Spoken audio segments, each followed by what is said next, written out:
It is 8:30 Monday morning, and it is cold and windy out here. We were supposed to be riding around in the boats in the harbor, but it's too rough. So maybe later we'll be able to find a place that's not quite as rough. Well, evidently, Neko Harbour is usually a great stop for wildlife enthusiasts.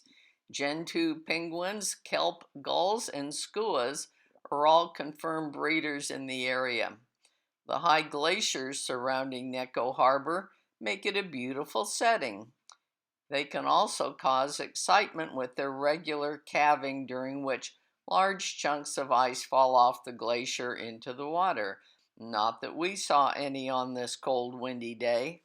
Now it's 10 o'clock in the morning, extremely cold outside. I'm not even going to go outside and take a picture because this is our deck with snow on it.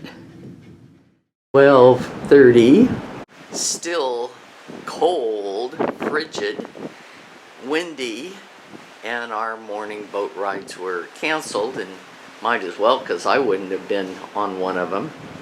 Still have snow flurries out here, and occasionally the wind blows the chairs around. Well, the captain gave up trying to land at Neko Harbour, and we headed off to Port Lockroy. Port Lockroy is a British base built in 1941 and abandoned in 1962. In 1996, it was refurbished as a museum and post office operated by the United Kingdom Antarctic Heritage Trust. The trust collects data for the British Antarctic Survey to observe the effect of tourism on penguins. Half the island is open to tourists, while the other half is reserved for penguins. It's a popular tourist destination, and their little souvenir shop sells postcards and stamps and a few other little items that fund the maintenance of the site and some other historic sites and monuments in Antarctica. A staff of 4 typically processes 70,000 pieces of mail sent by 18,000 visitors that arrive during the 5-month Antarctic cruise season. This is Port Lockroy. Some scientists were going to come out and greet us and bring their postcards and sell their stamps, but they can't get out. But they're over there waving at us. So better pictures, but my, it's cold out here. And there's the research station, and it's all iced in.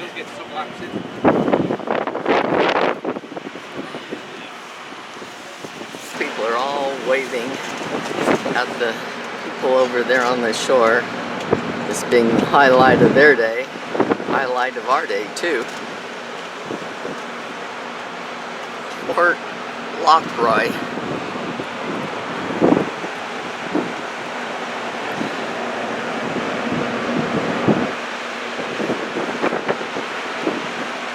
Look at the ice out here. It's probably about 25 degrees out here. And I don't have enough on. I will be going in immediately. Now I'm gonna get the picture going down. Look at that road. The Atlantic Road in Norway is known as the world's most beautiful drive. It connects Averøy with the mainland with a series of 8 bridges connecting several small islands and is over 5 miles long. The road opened in 1989 and is toll-free. Look at the road. It's hard to tell, but this is an actual moving picture, not a still picture. Sometimes you can see the cars moving. Taken that we are introducing some suspense for tonight. That means we are going further south until we reach the entrance to the very, very famous Lemaire channel. And then we see what happens. So we will try to make our way there. There's a lot of ice in our way, but that's part of the fun. So I'm back down on our balcony. Lots of ice. Gotta be careful, it's slippery. And this whole harbor up here is full of ice. Tremendous amount of ice out here. Wow.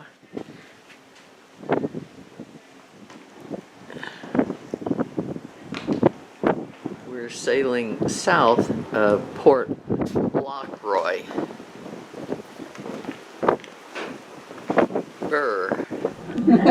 Now we have a couple seals out here just sunning in the snow on the ice. Things I do for a picture. There's a couple of seals out here on the ice. This is what I should have on, but don't. And here's snow on the deck. And there is more coming down. Stop the ship so we can take a look at these two seals. Here's some more of the snow on the deck. Down this narrow Lemaire channel, we're going to come on down here and end up at Peterman Island. So here we are headed down the Lemaire Channel. It's about 7 miles long and maybe 1 mile wide. It's one of the most beautiful passages in Antarctica. It's named for Charles Lemaire, who lived from 1863 to 1925 and was a Belgian explorer of the Congo. The channel has become a standard part of the itinerary for cruising in Antarctica because it's so scenic. On a clear day, I suppose it would be gorgeous. The principal difficulty is that icebergs may fill the channel, especially in the early season, and that's when we're there. This could require a ship to backtrack and go around the outside of Booth Island to reach Peterman Island, which was our goal. Here's another ship, and they didn't even attempt the channel. They went around the outside. Here's looking to the stern. There's a great big iceberg back there.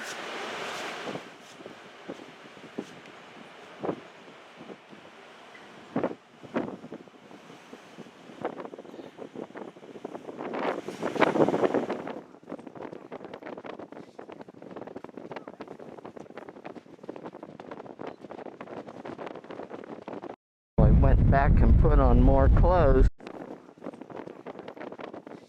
And now I'm back up here with a microphone and the camera.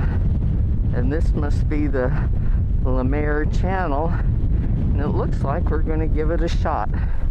This is deck 7. Deck 6 has the same view and it's all glassed in. But you can't get as good pictures that way. This outside temperature is registering 20 degrees Fahrenheit. I just learned that because this is such a narrow channel, the wind just comes whistling down it. Very, very windy. Come down to deck 6 where it's glassed in, but it's still really cold. But you can hear the noise of the bow of this boat hitting all these ice floes. You know, here's a pretty nifty cave.